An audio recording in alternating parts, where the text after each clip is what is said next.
The station corridor stretched empty, sterile white fading into shadow at the far end where the recycling units hummed. Security Officer Naya stood at her post outside the diplomatic quarters, hands loose at her sides, breathing controlled. 22 hours into her shift, the Vrexian trade delegation slept behind reinforced doors. A standard rotation, standard silence. Then the child appeared. Small, maybe 6 years old by human standards, bare feet silent on polished floor. Dark hair tangled, eyes too wide. She wore sleep clothes, thin fabric with cartoon ships printed on it. No escort, no clearance badge, no reason to be in this sector at station midnight. Naya's hand didn't move toward her weapon. Her expression didn't change. She watched the girl walk closer, studying the way the child's gaze swept the corridor without fear, only curiosity. Human children on Station Kovacs were rare. Human children wandering unauthorized corridors at night were unheard of.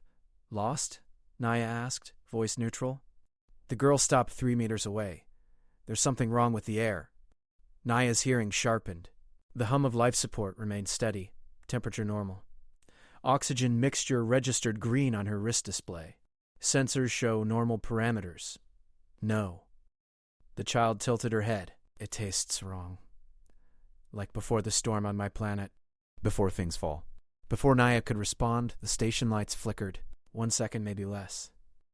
Environmental systems didn't flicker. They failed completely or ran perfectly. Flickers meant power fluctuation, which meant her wrist display flashed red. Hull breach. Section 7, Beta, 2 corridors over. The Vrexian delegation quarters. Protocol was clear. Seal the diplomatic section. Evacuate unauthorized personnel. Initiate emergency response. She tapped her comm. Naya to Central. We have... Static answered. Dead channel. The lights flickered again. This time they dimmed, holding at 60%. Emergency lighting strips along the floor activated, painting everything in amber. The child hadn't moved. She stood watching Naya with unsettling calm, small hands at her sides, breathing steady. Not panicking, not crying. Just waiting. What's your designation? Naya asked, already accessing station records through her wrist unit. Human children? Current residents? There, Emma Carver, age 6, daughter of Chief Engineer Carver. Quarters in Section 4. Alpha. Emma. Emma, we need to move now. Emergency protocols. They're inside already. Emma's voice stayed quiet. Matter of fact, I heard them when I was walking. Clicking sounds. Fast movement. They don't walk like us. Naya's blood temperature dropped. Inside meant the breach wasn't accidental. How many? 3. Maybe 4. Emma pointed toward the Vrexian delegation door. They went in there 2 minutes ago. Naya's training cataloged the possibilities in microseconds. Pirate raid. Assassination attempt. Sabotage. All required immediate response. All required backup she didn't have. Her comm stayed dead. Her weapon held 12 rounds. Her body armor could stop most projectiles, but wouldn't matter if they had plasma cutters or explosive charges. The Vrexian delegation included Ambassador Kelth, 3 advisors, and 2 juveniles. 7 lives behind that door. 1 human child in front of her. Protocol said secure the child first. Instinct said something else. Emma stepped closer. You're going to go get them. Not a question. Statement. You need to return to your quarters. Now, stay low. Avoid the main corridors. I can't. Emma's small hand reached out, fingers wrapping around Naya's wrist. The clicking things are between here and there. I heard them spreading out. They move in patterns, hunting patterns. The temperature dropped. Naya felt it through her uniform. Environmental failure spreading from the breach. They had maybe 10 minutes before this section became uninhabitable. She made the calculation. 1 child, 7 diplomats, unknown hostile count, no backup, no communication, and a station section dying around them. Every decision led to someone dying. Emma squeezed her wrist. I know the maintenance shafts. My mom showed me. We can go around them. You're 6 years old. I'm human. Emma said it the way other species said their rank or caste. Flat, simple, absolute. My mom says we're good at surviving things that shouldn't be survived. She says we're stubborn that way. The lights flickered a 3rd time. Somewhere behind the walls, metal groaned. Station infrastructure responding to pressure changes. Naya's tactical assessment updated. Staying here meant death. Moving forward might mean death. But it also meant a chance. She looked down at Emma, at the small human child who'd navigated hostile corridors in bare feet, who detected environmental problems before station sensors, who stood calm while the world fractured around her. Fear had its place. This wasn't it. Show me the maintenance access. Emma's hand stayed firm around her wrist. This way. They moved together into amber light and failing air, while behind them the clicking sounds grew closer and the station's heart began its slow collapse. The maintenance shaft entrance sat behind a service panel Emma reached without hesitation.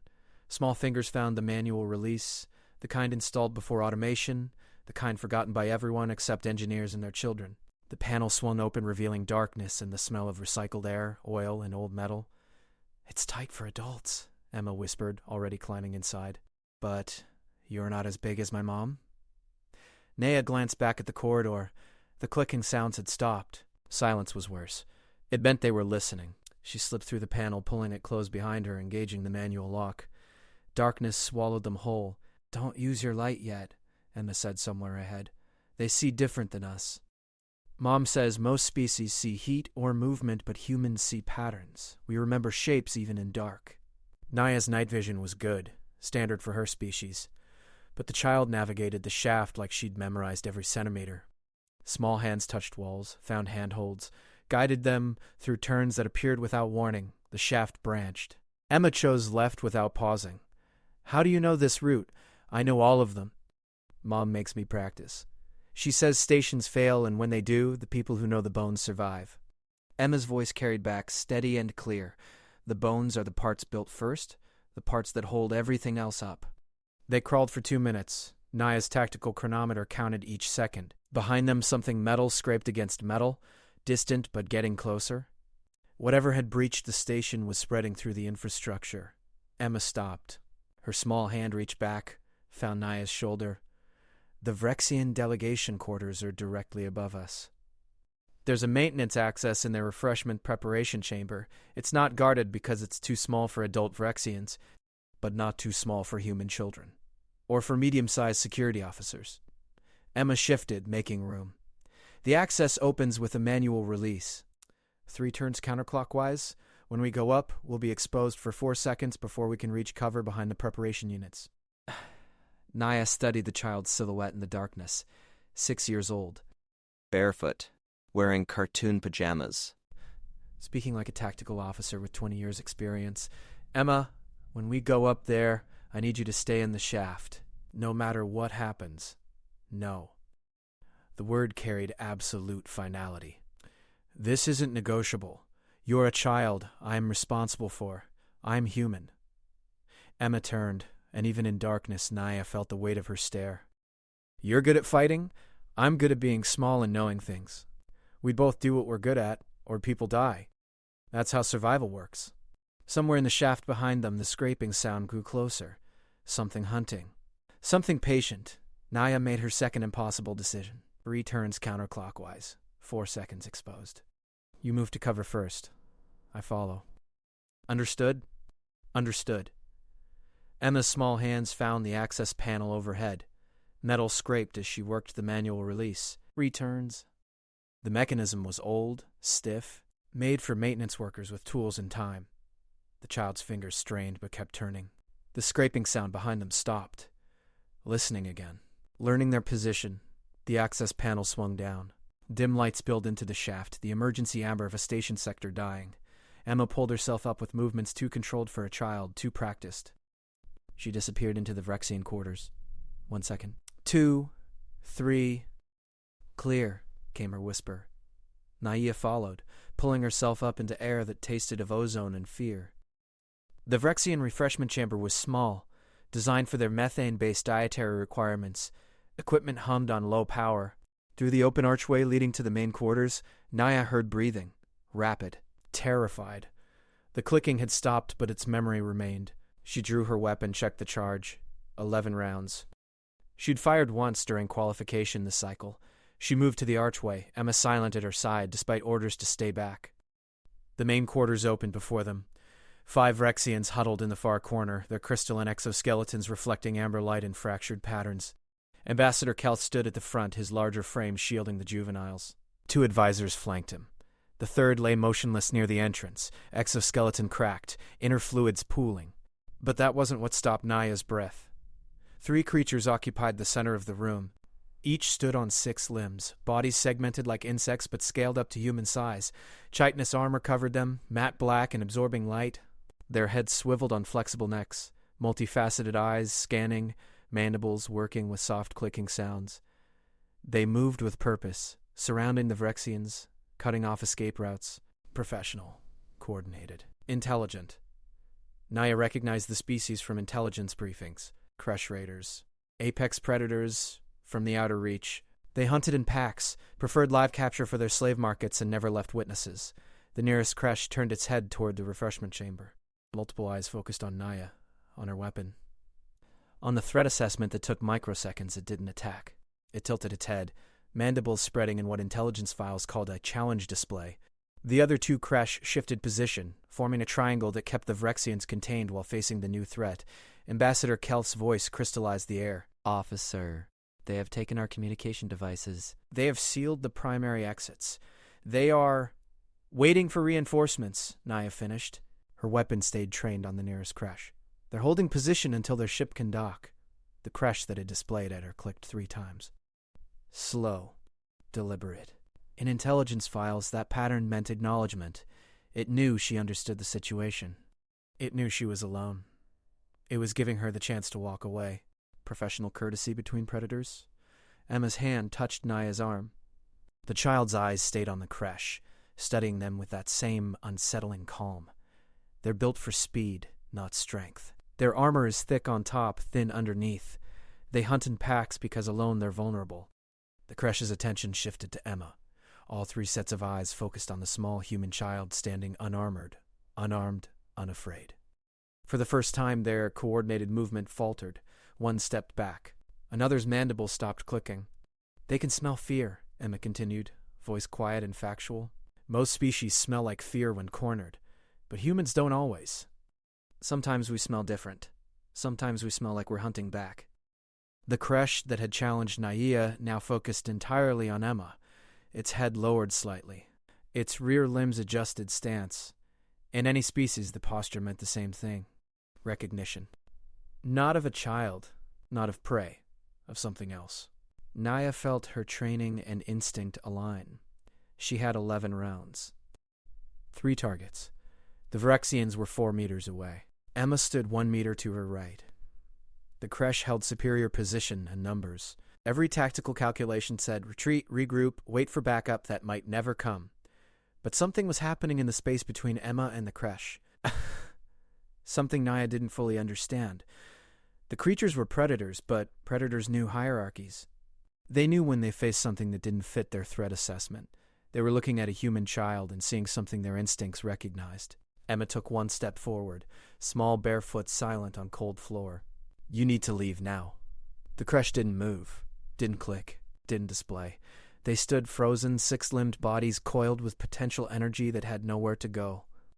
Their eyes tracked Emma's movement, calculating, reassessing. Emma, Naya said softly. I'm not threatening them. Emma took another step. I'm explaining. They understand explaining. They're hunters. Hunters know territories. Hunters know when they've made a mistake. The nearest Kresh's mandibles opened. A sound emerged. Not clicking, but something lower. Almost a hiss. In Kresh behavior patterns, it meant confusion. Uncertainty. Emma stopped 2 meters from the creatures. She stood perfectly still, small and soft and impossibly vulnerable.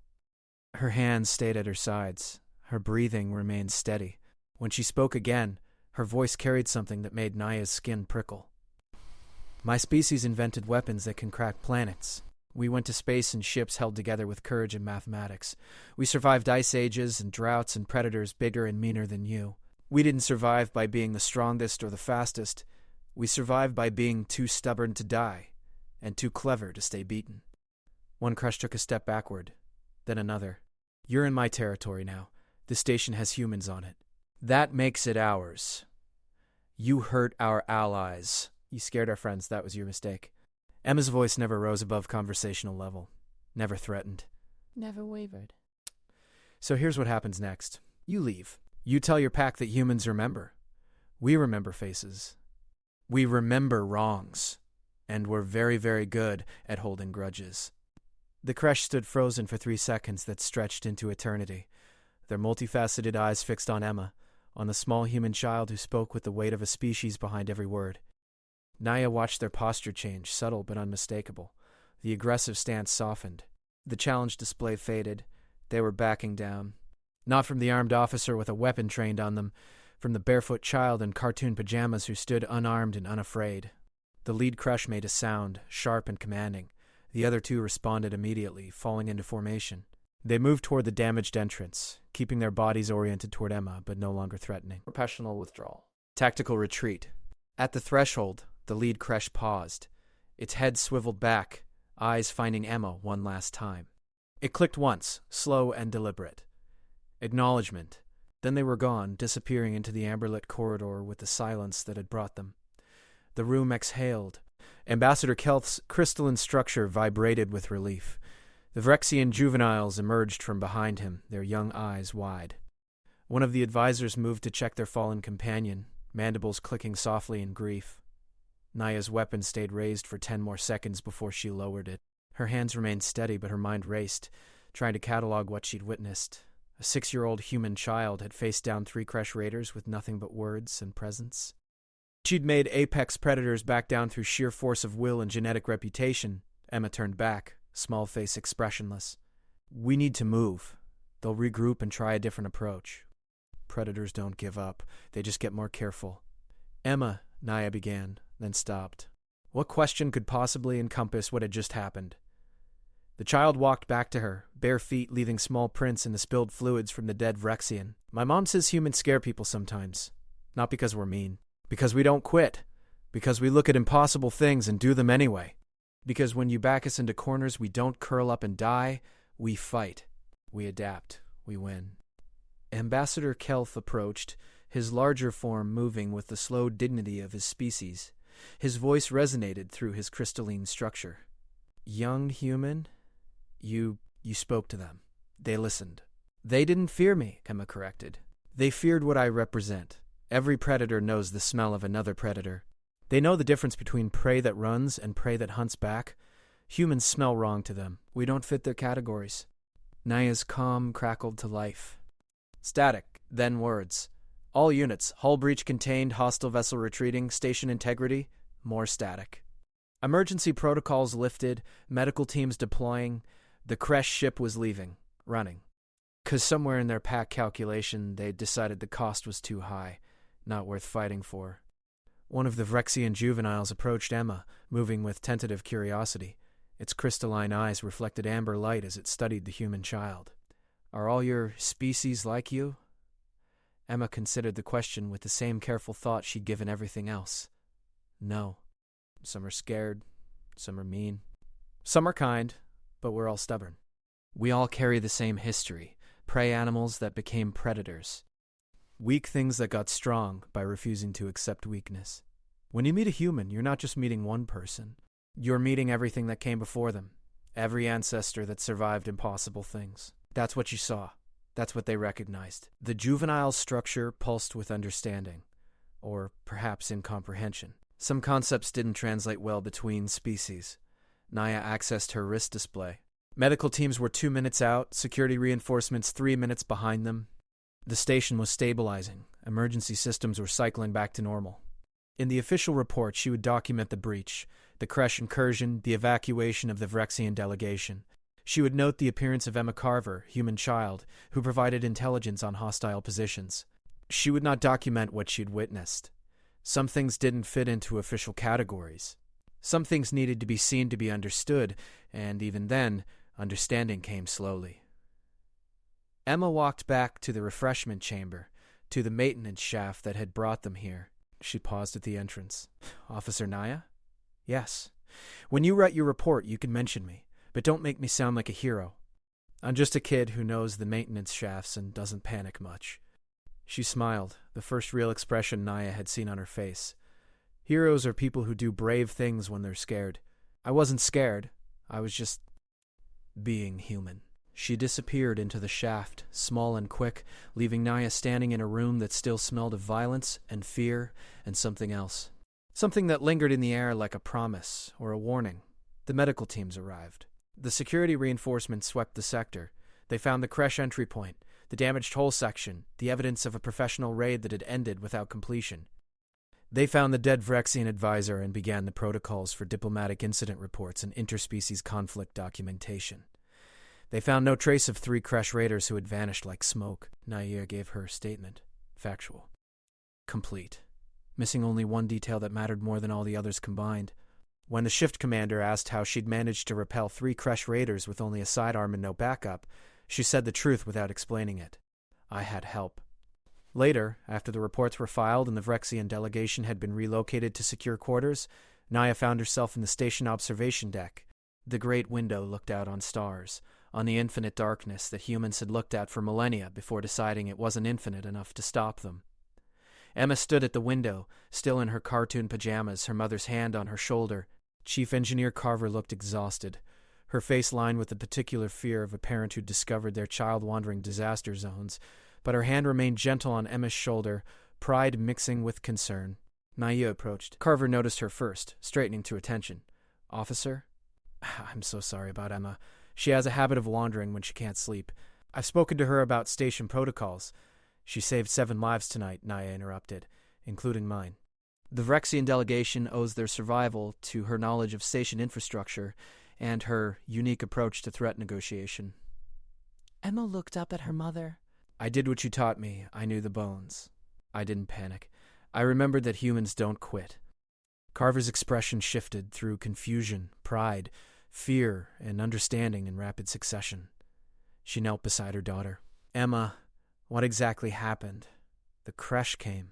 They were hunting. I explained that humans hunt back. They understood. Emma's voice carried that same matter-of-fact clarity. They're predators, Mom. Predators respect other predators, even small ones. Carver looked at Naya. The silent question passed between them. How much truth? How much protection from nightmares? Naya chose honesty.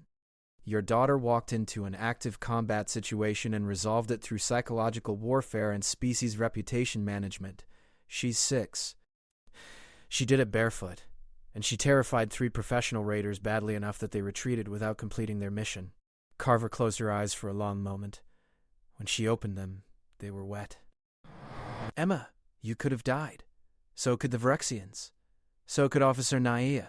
Emma's small hand found her mother's. You taught me that humans help, that we protect our pack even when it's dangerous. That's what makes us different. That's what makes us human. The observation window reflected their images back, distorted slightly by the thickness of transparent aluminum. 3 figures, one small and barefoot, one exhausted and strong, one watching and learning. Behind them, stars burned in patterns that had witnessed humanity's emergence from caves and trees in desperate survival. Carver pulled Emma into a hug, fierce and protective. You're grounded for a month. Maybe 2. Possibly forever. Okay, Mom.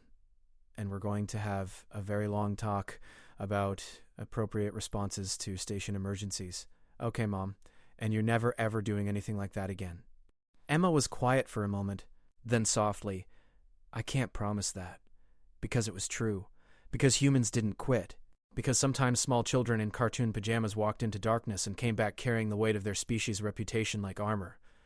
Naya left them there, mother and daughter, holding each other in the observation deck while stars watched and station systems hummed their return to normalcy. She returned to her quarters, filed her final reports, and tried to process what she'd witnessed. In the end, she understood only one thing with absolute clarity. Humans were different. Not stronger, not faster, not more powerful than other species, but different in ways that mattered. Different in ways that made apex predators pause and reconsider. Different in the way that prey animals who'd learned to hunt back were different from everything else in the galaxy. The station rotated on its axis, carrying its cargo of hopes and fears and small children who knew the bones, who faced nightmares without flinching, who stood barefoot against the darkness and made it blink first. Somewhere in the outer reach, A Kresh ship fled at maximum velocity, carrying 3 raiders who would tell their pack about the small human who'd spoken with the voice of a species that remembered every wrong, that held grudges across generations, that turned weakness into strength through sheer stubborn refusal to accept defeat. And on Station Quovex, Emma Carver slept in her quarters, surrounded by the maintenance shaft maps her mother had made her memorize, by the emergency protocols that had become second nature, by the knowledge that when darkness came, humans lit candles or became the light themselves. No armor, no weapons, no fear that couldn't be swallowed and transformed into something sharper. Just a child who knew the bones and understood that predators recognized predators, even when they came in small packages wearing cartoon pajamas. The galaxy learned slowly, but it learned. Humanity was here, and it didn't yield. Not to distance. Not to darkness. Not to raiders who thought corners were traps. Humans turned corners into fortresses and fought their way out with nothing but stubbornness and the terrible, wonderful refusal to quit that had carried them from caves to stars. Emma dreamed of maintenance shafts and star maps and her mother's patient voice teaching her the bones, the foundation, the things that held everything else up when the rest fell away. And in those dreams, she walked through darkness unafraid, because darkness was just the space between lights, and humans had always been very good at finding the light. Or becoming it,